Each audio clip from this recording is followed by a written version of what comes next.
I excitedly held a bouquet of delicately wrapped pink roses, hopping down the street with joy. Today is Valentine's Day, and the streets are filled with couples showing affection. Emily, feeling sorry for my 19 years of singlehood, ordered me a bouquet of roses to comfort my lonely heart. Just as I was admiring the lovely pink roses and reaching for my phone to take a picture, I suddenly felt my foot slip. Losing my balance, I fell to the ground, landing on my knees. With a loud thud, passers-by quickly turned to look at me. As luck would have it, there was someone right in front of me, a pair of men's sneakers just half a meter away. There I was, kneeling in front of him, holding a bouquet of roses on Valentine's Day. Young man, say yes. Say yes. The atmosphere became incredibly awkward, a truly mortifying moment. And someone even had the audacity to take pictures with a flash. How outrageous. Just as I was about to ask for help, I looked up and froze. In front of me stood a young foreigner with golden hair, no more than 20 years old. He was tall and fair-skinned, wearing a white casual down jacket. His curly golden hair fell casually over his forehead, and his deep blue eyes stared at me in surprise. Stunned by his striking looks, I glanced at his slender, fair fingers. How could I let such a handsome guy help me up? Ignoring the pain in my knees, I quickly got to my feet. The golden-haired boy's eyelashes fluttered like butterfly wings, partially covering his deep blue eyes. His rosy lips parted slightly as he was about to speak. Sorry, I bowed and apologized, then hurried away. Oh, it's all my fault for being careless. It's bad enough that I embarrassed myself, but I also dragged this handsome guy into it. Out of the corner of my eye, I saw the crowd of onlookers, including elderly folks and middle-aged couples, watching with great interest. I was so mortified that I wished I could move to another planet. I quickly squeezed through the crowd, covering my face as I fled, silently chanting, "You can't see me, you can't see me." The onlookers, lost in their imaginations, probably thought, "Poor girl, failed Valentine's Day proposal," leaving in tears. Limping to a less crowded area, I looked back to see that the golden-haired boy had already left. The crowd had also dispersed. I slowly walked back to where I had fallen and found the culprit, a banana peel. Angrily, I threw it into the trash can. Who was so inconsiderate to leave it there? They caused both me and the handsome guy such embarrassment. I called Emily while walking and tearfully recounted my embarrassing experience. Emily, tone, cheerful, you should have just confessed right then and there. You had the roses, the crowd, maybe you could have even won over the handsome guy. You'd be thanking me for giving you those roses. Me, tone, sad, thank you very much. Emily, tone, cheerful, you're welcome. I hobbled back to the dormitory. As soon as I walked in, Olivia suddenly asked me with a gossiping expression. Sophia, did you confess to James? What are you talking about? She pointed to a photo on her phone. Look. On the university forum, there was a post titled, "James got confessed to again." The picture showed a girl holding a bouquet of pink roses, kneeling in front of a blonde, blue-eyed boy. I replied to her, "Would you believe me if I said I accidentally stepped on a banana peel and fell?" She looked at the photo, then at me, clearly not believing me, with an "I understand" expression, and patted my shoulder comfortingly. I sighed, holding my forehead, and lay down on the bed to scroll through my phone. The image of the blonde boy's delicate face flashed in my mind, and I remembered the name my roommate mentioned. I searched for James on the forum. A photo of James listening to a lecture appeared, showing his fair and clean profile, with deep blue eyes as beautiful as the night sky, and his slender fingers holding a pen, taking notes seriously. Even a casual photo like this was stunning through the screen. I browsed through several posts and found most of James's information. James, a handsome mixed-race guy, was a junior in the mathematics department at B University. His extremely good looks attracted many girls, who frequently gave him chocolates and confessed their feelings, but he always coldly rejected them. The girls at B University were all curious about what kind of girl could win over the cold and aloof James. One forum user commented, "See, another one confessed today." I thought, how polite of you. The comments below quickly flooded in. Poor girl, another one got rejected by James. Another girl's heart shattered by James. She should look in the mirror. Does she really think she can pursue James? Seeing this, I got angry and typed out 10 replies to retort the haters. I picked up the mirror next to me and looked at myself. Not bad, fair and pretty. Those haters really had no taste. Suddenly, I remembered that the midterm exam results would be released at 9 p.m. tonight. I opened the academic system. Seeing my failing grade in advanced mathematics, I instantly deflated. My head felt heavy, as the midterm grade accounted for 15% of the total score. If this continued, I was sure to fail the final exam. Emily, advanced math is too hard. I failed the midterm. Well, you have money. Why not find someone from the math department to tutor you?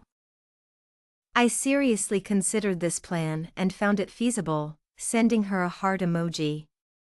My dad manages several small and medium-sized real estate companies and gives me a generous allowance every month. So, I decided to buy one less bag next month.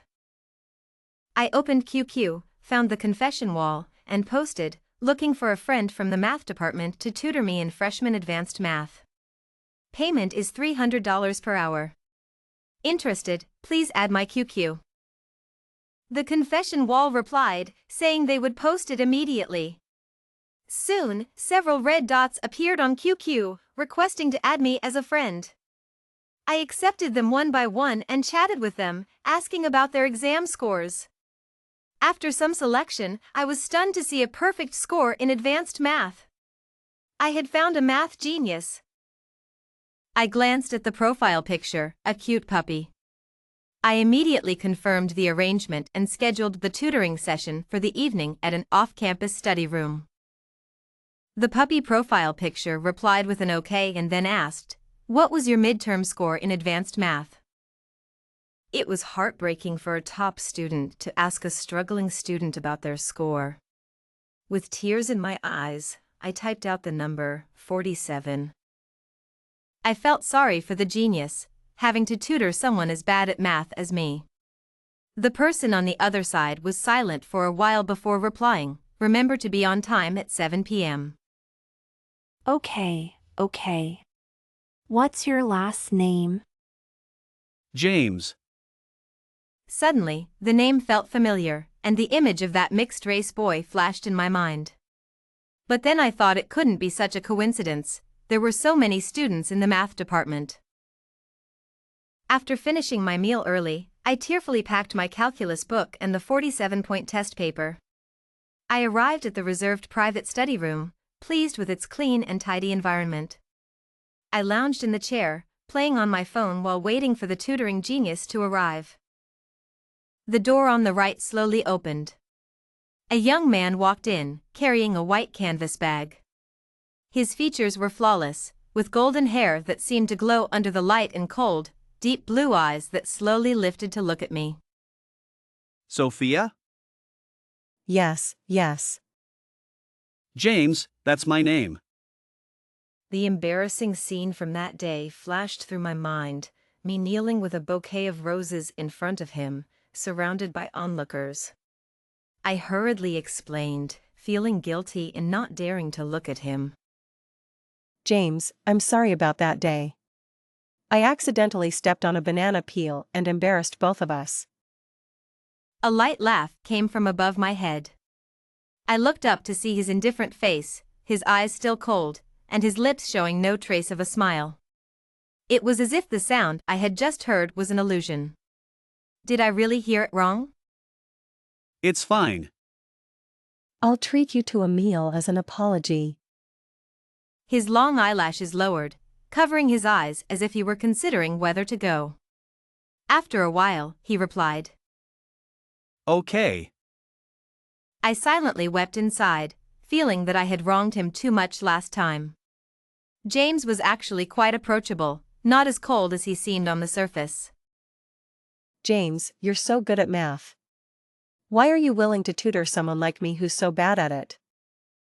James blinked his beautiful eyelashes and looked at me, his thin red lips uttering a single word. Money. I understood then that even geniuses could need money. He sat down and picked up the test paper I had left on the table, starting to review it. He focused intently on the paper, his delicate eyelashes slightly lowered, and his sapphire-like eyes fixed on the test. The online photos didn't do him justice. He was much more handsome in person. No wonder so many girls were after him. He was just too good-looking. He could easily become a star with his looks.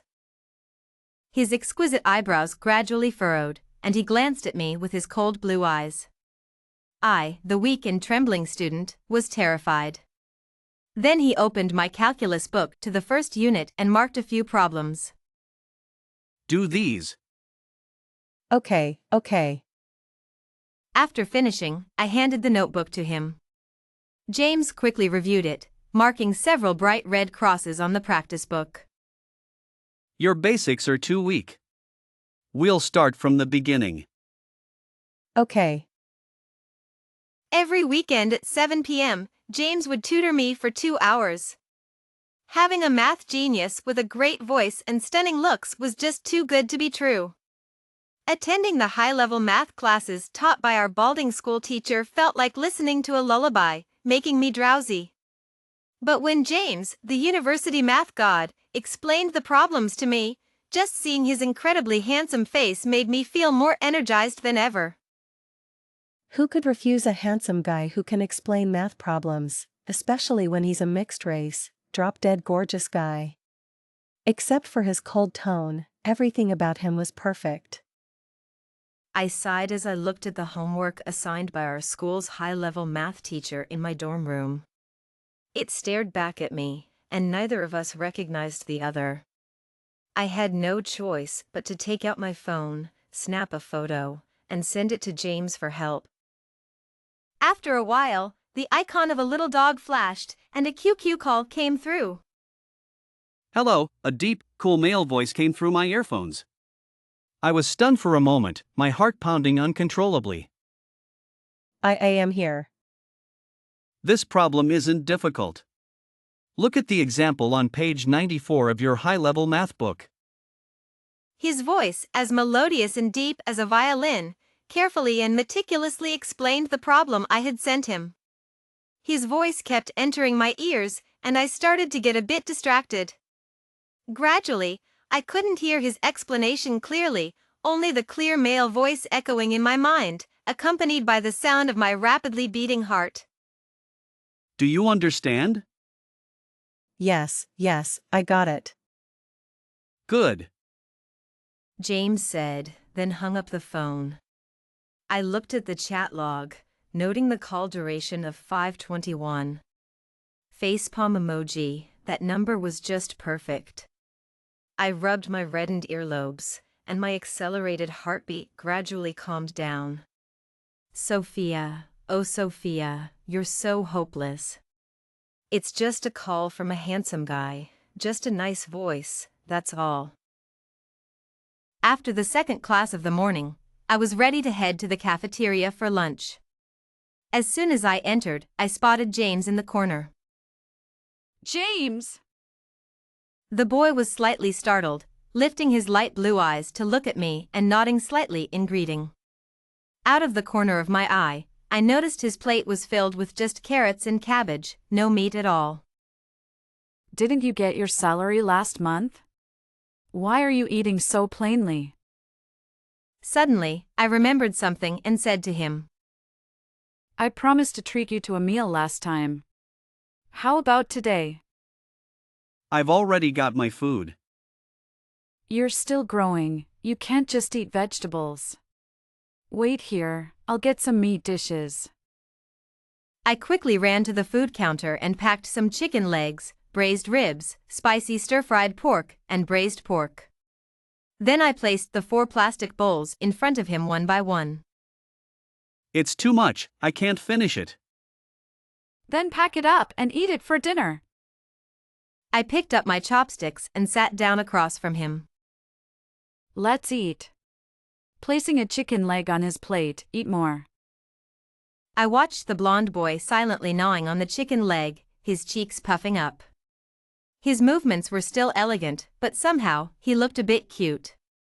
I had an urge to poke him. In the end, after our frenzied eating, the bowls were clean. I had PE class this morning, so I'm really hungry. The boy nodded, indicating he understood, with a slight smile in his deep eyes. He didn't believe me at all. So I gave up on maintaining my image. After all, it had already been ruined the first time we met. The golden-haired boy's eyelashes fluttered like butterfly wings, partially covering his deep blue eyes. His rosy lips parted slightly as he was about to speak. Sorry, I didn't mean to. I should have been more careful. I bowed and apologized, then hurried away. Oh, it's all my fault for being careless. It's bad enough that I embarrassed myself, but I also dragged this handsome guy into it. Out of the corner of my eye, I saw the crowd of onlookers, including elderly folks and middle-aged couples, watching with great interest. I was so mortified that I wished I could move to another planet. I quickly squeezed through the crowd, covering my face as I fled, silently chanting, "You can't see me, you can't see me." The onlookers, lost in their imaginations, probably thought, "Poor girl, failed Valentine's Day proposal, leaving in tears." Limping to a less crowded area, I looked back to see that the golden-haired boy had already left. The crowd had also dispersed. I slowly walked back to where I had fallen and found the culprit, a banana peel. Angrily, I threw it into the trash can. Who was so inconsiderate to leave it there? They caused both me and the handsome guy such embarrassment. After leaving the hospital, I hurriedly called Emily. What's up, Miss Sophia? Are you short on cash? Can't afford a new bag this month? James's mother needs heart surgery. What? Did he ask you for money? No, I just found out about it. He didn't ask me for money. I paused. I feel a bit sorry for him. Feeling sorry for him? Since when did Miss Sophia become so compassionate? When I was broke, you didn't lend me money. That's different, he is. Does he know you're thinking about lending him money? In what capacity are you feeling sorry for him? As a classmate? A friend? Or someone who likes him? Think it through before asking me for money. Emily hung up the phone. I slowly put down my phone, standing at the intersection, staring blankly at the busy street. As someone who likes him? When did I start liking him? Was it when I was first struck by his looks, or during those tutoring sessions when my heart skipped a beat? I think I really do like James. After standing in the wind for a while, I calmed down.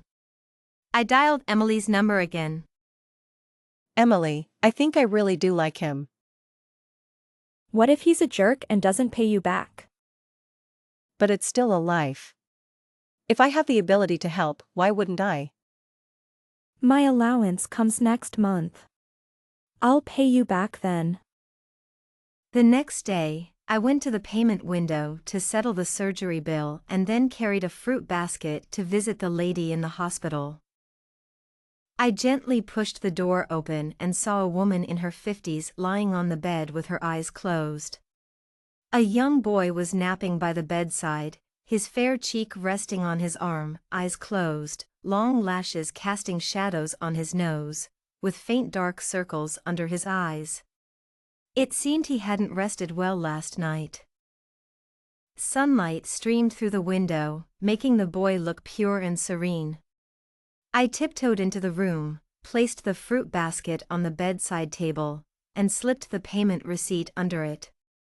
Then, I quietly left, not wanting to disturb the sleeping pair. I glanced back at the boy, his brows slightly furrowed, as if troubled even in his dreams. I gently closed the door behind me. But now, everything was fine. I had solved his financial worries. The boy I liked was pure and beautiful. I just wanted to stay behind him, silently protecting him as a friend. At least this way, I wouldn't lose him. The golden-haired boy's eyelashes fluttered like butterfly wings, partially covering his deep blue eyes. His rosy lips parted slightly as he was about to speak. Relieved, sorry, I apologize. I bowed and hurried away, mortified by my own clumsiness. It was bad enough that I embarrassed myself, but I also dragged this handsome guy into it. Out of the corner of my eye, I saw the crowd of onlookers, including elderly folks and middle-aged couples, watching with great interest. I wished I could move to another planet. I quickly squeezed through the crowd, covering my face as I fled, silently chanting, You can't see me, you can't see me. The onlookers, lost in their imaginations, probably thought. Poor girl, failed Valentine's Day proposal, leaving in tears. Limping to a less crowded area, I looked back to see that the golden-haired boy had already left. The crowd had also dispersed. I slowly walked back to where I had fallen and found the culprit, a banana peel. Who was so inconsiderate to leave it there? Angrily, I threw it into the trash can. In the cafeteria, Olivia asked me, Sophia, I'm taking my food to go. What about you? I looked up and immediately spotted James in the corner. He was wearing a plain white sweatshirt, nothing special, but his tall figure still stood out in the crowd, almost as if he was glowing. I'll eat here. After getting my food, I waved to my roommate. I need to talk to James. Bye. Sophia, James doesn't like eating with others. It's fine. Then I happily ran towards James. I quickly sat down across from him. James seemed to sense someone sitting down. His long fingers paused with the chopsticks, and he lifted his deep blue eyes. He was about to say something, but when he saw it was me, he paused, his eyes brightened, and he lowered his head to continue eating quietly. I noticed his plate was filled with greens and carrots, a very light meal. I pushed the large drumstick and braised ribs I had packed in a takeout box towards him, knowing he hadn't eaten well. I got too much food. Help me out. Then I placed the drumstick in his bowl. James was slightly stunned, his beautiful eyelashes fluttering. He silently picked up the drumstick with his chopsticks and took small, slow bites. Indeed, good-looking people even look good eating drumsticks. After finishing his meal, he took out a napkin and slowly wiped the oil from his rosy lips, then handed me a napkin. Thank you for the 15,000. I'll pay you back as soon as I can. I took the napkin and waved my hand. No problem, no problem. It was nothing. I'm not in a hurry, you can take your time. I started counting on my fingers. You see, I tutor you on weekends. If we add a few more sessions, you'll be able to pay me back in no time. I winked at him, looking at the handsome mixed-race boy in front of me. He hesitated for a moment, his deep blue eyes twinkling like stars in the night sky, and a faint smile appeared on his lips. Okay, let's continue in the study room tonight. My mother is fine now. I dressed up beautifully to attend Emily's birthday party. Happily, I enjoyed the buffet at Miss Emily's party. I filled a plate with various pretty little cakes and also had a steak. I saw Miss Emily busy greeting guests and wanted to say hello before leaving. Miss Emily, I think I should head out now. Leaving already? Wait, you can't go without a drink. I still have to study for advanced math later, so I'll pass on the wine, birthday girl. Oh, I almost forgot you have to study. She replaced the glasses with even stronger drinks. Good sister, let me help you out. What on earth is this woman thinking? Under the birthday girl's pressure, I drank half of it. If I drank it all, I wouldn't be able to walk out of this hall. The golden-haired boy's eyelashes fluttered like butterfly wings, partially covering his deep blue eyes. His rosy lips parted slightly as he was about to speak. Sorry. Relieved, I bowed and apologized, then hurried away. Oh, it's all my fault for being careless. It's bad enough that I embarrassed myself, but I also dragged this handsome guy into it. Out of the corner of my eye, I saw the crowd of onlookers, including elderly folks and middle-aged couples, watching with great interest. I was so mortified that I wished I could move to another planet. You can't see me, you can't see me. Whispering. I quickly squeezed through the crowd, covering my face as I fled. The onlookers, lost in their imaginations, probably thought, poor girl, failed Valentine's Day proposal, leaving in tears. Limping to a less crowded area, I looked back to see that the golden-haired boy had already left. The crowd had also dispersed. I slowly walked back to where I had fallen and found the culprit, a banana peel. Angrily, I threw it into the trash can. Who was so inconsiderate to leave it there? They caused both me and the handsome guy such embarrassment. Angry. The next day, James told me to wait for him outside the dorm at 7 in the evening. I spent the whole day agonizing over what to wear and finally chose a pure white dress, applying delicate makeup. At 7, I arrived punctually at the dorm entrance. James was already standing under the street lamp, looking at his phone. His shadow stretched long under the light, and he looked like a scene from a movie in his white shirt and black pants. Truly, his beauty was lethal. I paused for a few seconds, then ran towards him with a big smile. James, I'm here. Have you been waiting long? He shook his head slightly, his fingers nervously clutching the hem of his shirt. Not long. Then he pulled out 2 tickets from his pocket and gently took my hand. Amusement park, shall we go? Yes. I agreed immediately, my eyes curving into a smile as I looked at him. This was our first date. We sat on the Ferris wheel, taking in the beautiful view below. The entire city was brightly lit, and the night view from up high was especially stunning. James sat across from me, and in the small space of the Ferris wheel, I nervously avoided his gaze, looking out the window instead. Sophia, he suddenly called out from across me.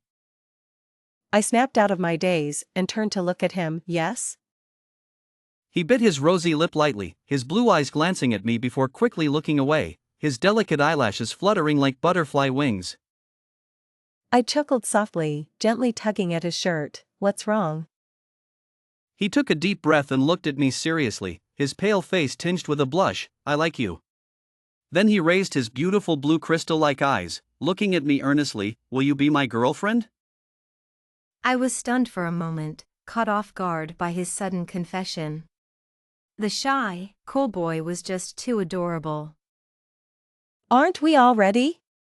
Yesterday? James pursed his lips, his deep blue eyes focused on me, his lips moving slightly. Yesterday you were tipsy, it doesn't count. And this kind of thing, the boy should say it first. My heart melted. I answered seriously, okay. He breathed a slight sigh of relief, his pale ears turning a lovely shade of red, looking both delicate and cute. I looked out the window as the Ferris wheel climbed higher. I suddenly remembered the legend that if you kiss your lover when the Ferris wheel reaches its highest point, you will be together forever. It is said that each cabin of the Ferris wheel is filled with happiness. I slowly leaned closer to him, in the small space of the Ferris wheel, our breaths mingling, filled with an air of intimacy and temptation. As the Ferris wheel reached its peak, I gently kissed his rosy lips. He closed his eyes, his eyelashes trembling slightly, his body stiff, obediently staying still, looking soft and easy to bully. I lightly bit his lower lip. He suddenly opened his eyes, his hand cupping the back of my head, taking control. I was kissed into a daze, thinking about the legend that each cabin of the Ferris wheel is filled with happiness, and that James and I would be together forever. I reached out to hold his pale hand, and he clasped mine back, our fingers interlocking. Rumors were spreading all over the B University forum that their unattainable flower had been taken by someone. There were 2 photos attached. One showed James under a street lamp, holding a girl whose face was unclear. The other was a photo of James standing under the street lamp near the girls' dormitory. The photos were a bit blurry, probably because the person taking them was too excited and their hands were shaking. Despite the blurriness, the boy's figure was still striking. His golden hair and deep blue eyes made him easily recognizable to those who knew him. The forum was filled with cries from heartbroken girls, lamenting that their dream had been shattered. I glanced at the forum and then looked at James, who was helping me with my homework. A small sense of pride welled up in me. Those naysayers said I couldn't win him over. James, look at this. I picked up my phone and poked him. He took the phone with a puzzled look. I want to sit in on your classes. To declare my territory. The mixed-race boy's long eyelashes fluttered slightly. Although he was clearly pleased, he modestly lowered his eyes and tapped a few times on the phone. Okay, I'll send you the schedule. I took my phone back and looked at James's densely packed schedule, feeling a headache coming on. James's deep blue eyes, like gemstones, quietly stared at me, as if he had guessed what I was about to say, with a hint of disappointment. My heart softened, and I changed my tune. I'll go. Tomorrow. The hint of disappointment in James's eyes vanished instantly, replaced by even more joy. He even assigned me significantly less homework that day. It's just a math class, right? I'll go to bed early tonight so I won't be sleepy tomorrow. This is called sacrificing for the handsome guy. And declaring my territory. Facepalm. In my junior year of college, I moved out of the dorm and rented an apartment with James. We were watching a romantic French film together. Je t'aime. I love you. I die to give him 2 cheers. I looked up at my boyfriend. His features were like a masterpiece sculpted by God. Je t'aime. I love you. Feeling a bit shy after confessing, I lowered my head and pretended to look at my phone. What did you say? Just something I learned from the movie. It means you're very handsome. I want to hear it again. He gently cupped my face, his long fingers warm against my skin.